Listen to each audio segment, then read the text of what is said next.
most people in the world, that is, most people in the world, are looking for how do I make a life worth living and a retirement worth having.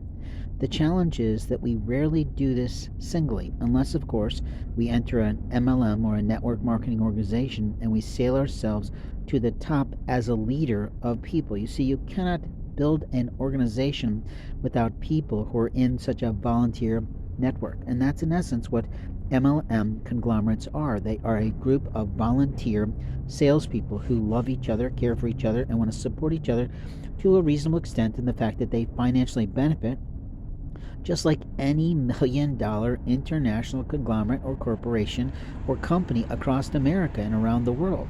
There's always a tier, there's always a echelon, there's always a org chart. In other words, who's at the top and who's at the bottom and who's in the middle. I mean, that's the way that America works. That's how leadership works.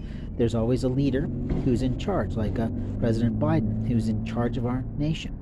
And openly, there are then people who work for them, like the vice president and other people in Congress and whatnot. But the truth is, we all have to be on the same page for America to succeed past the companies and the countries that are trying to debilitate our lifestyle. Our lifestyle is that of the pursuit of freedom, fabulous freedom, of contentment, of love, of happiness, and of course, of a productivity and a performance level of superiority that leads us to profitability and prosperity. Those P's are in essentially something that is essential to our lives. In other words, we can understand the 3 P's of personhood, paperwork, and property, but if we don't understand that our personhood belongs to us alone, and it doesn't belong to another person, and if other people think that our personhood belongs to them, they have grossly lied to themselves under any international treaty of the world. And if we don't understand the value of our paperwork, our legal documents, our legal situations in the world, our interactions in business, our interactions in consumption and consumer reports, if you will, about our life and our credit and our style, then we never get that home. And a good mortgage broker and a good real estate agent who is hotter than shit in what she looks like to you on paper and in what she can do for you will prove that to you. But what I'm saying to you is that then there's these media moguls and mogul media people make the movies that entertain our lives. So the reality is that our possessions are those things like the cash we earn, the discretionary income we have, and how we choose to produce our property. Whether our property is actually land that someone wants to sell you, of swampland that we need to get rid of and eradicate the creatures that are way too big that we don't want to meet ever in this lifetime, that are living at the bottom that we cannot see because of the sludge, or whether they are the crazy things in the desert from the aliens that we are not allowed to touch.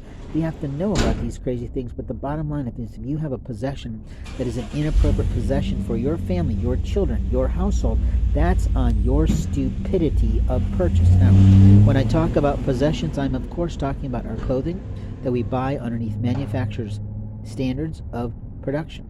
They have quality standards of which they have to produce. In the automotive industry, if a car does not meet its specific tolerances in terms of its safety and how the parts fit together precisely, then it doesn't move off the assembly line.